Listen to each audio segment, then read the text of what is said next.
ನಮಸ್ಕಾರ ವೀಕ್ಷಕರೇ, ಅಶ್ವವೇಗ ನ್ಯೂಸ್ಗೆ ಸ್ವಾಗತ. ನಾನು ದೀಕ್ಷಿತ್. ಪ್ರವಾಸೋದ್ಯಮ ಇಲಾಖೆಯ ಹೊಸ ಯೋಜನೆ ರಂಗೇರಲಿದೆ ಅಂಬಾವಿಲಾಸ ಅರಮನೆಯಲ್ಲಿ ಕಲ್ಚರಲ್ ಈವ್. ಕರ್ನಾಟಕದಲ್ಲಿ ಸಾಂಸ್ಕೃತಿಕ ನಗರಿ ಮೈಸೂರು ಅತಿ ಹೆಚ್ಚು ಪ್ರೇಕ್ಷಕರನ್ನ ಸೆಳೆಯುವಂತಹ ಪ್ರವಾಸಿ ತಾಣಗಳಲ್ಲಿ ಒಂದು. ಮೈಸೂರಿಗೆ ಅರಮನೆ, ಮೃಗಾಲಯ, ಚಾಮುಂಡಿ ಬೆಟ್ಟ ನೋಡಲು ಬರುವಂತಹ ಹೆಚ್ಚಿನ ಪ್ರವಾಸಿಗರು ದಿನವಿಡೀ ಮೈಸೂರು ತಿರುಗಿ ನಂತರ ಸಂಜೆ ಹೊತ್ತಿಗೆ KRS ನೋಡಿಕೊಂಡು ಕೊಡಗಿನ ಕಡೆಗೆ ತೆರಳುತ್ತಾರೆ. ಇದರಿಂದ ಮೈಸೂರಿನಲ್ಲಿ ತಂಗುವ ಪ್ರವಾಸಿಗರ ಸಂಖ್ಯೆ ಕಡಿಮೆಯಾಗಿದೆ.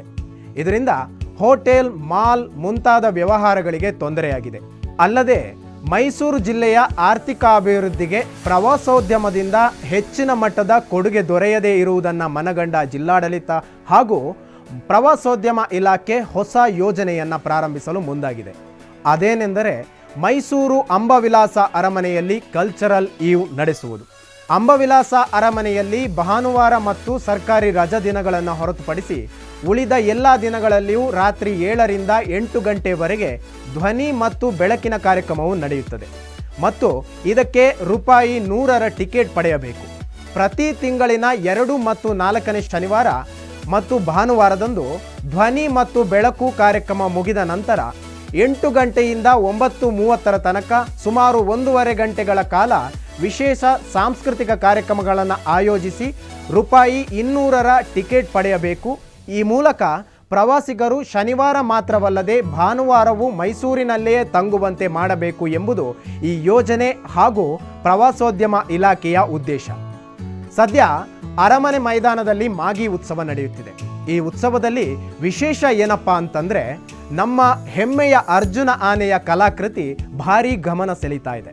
ಹೌದು, ಈ ಉತ್ಸವದಲ್ಲಿ ಅರ್ಜುನ ಆನೆಯು ಕೆಂಪು ಗುಲಾಬಿಯಿಂದ ಕಂಗೊಳಿಸುತ್ತಿದ್ದಾನೆ.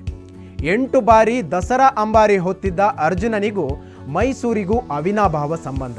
ಇದೇ ಕಾರಣಕ್ಕೆ ಅರ್ಜುನ ಮತ್ತೆ ಮೈಸೂರು ಅರಮನೆಗೆ ಬಂದಿದ್ದಾನೆ.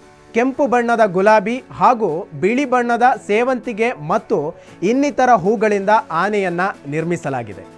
ವಿಶೇಷವಾಗಿ ಅರ್ಜುನ ಆನೆಯು ಸೊಂಡಿಲು ಎತ್ತಿ ಆಶೀರ್ವದಿಸುವ ಭಂಗಿಯಲ್ಲಿ ಈ ಆಕೃತಿಯನ್ನು ರಚಿಸಲಾಗಿದೆ. ಈ ಮಾಗಿ ಉತ್ಸವದ ನಂತರ ಜನವರಿ 1ನೇ ವಾರದಲ್ಲಿ ಜಿಲ್ಲಾಧಿಕಾರಿಗಳ ನೇತೃತ್ವದ ಪ್ರವಾಸೋದ್ಯಮ ಸಮಿತಿ ಸಭೆಯನ್ನು ನಡೆಸಿ ಅರಮನೆಯ ಮುಂಭಾಗ ಸಾಂಸ್ಕೃತಿಕ ಕಾರ್ಯಕ್ರಮ ನಡೆಸುವ ಬಗ್ಗೆ ಅಂತಿಮ ರೂಪುರೇಷೆ ಸಿದ್ಧಪಡಿಸಲಾಗುವುದು ಎಂದು ಪ್ರವಾಸೋದ್ಯಮ ಇಲಾಖೆ ತಿಳಿಸಿದೆ.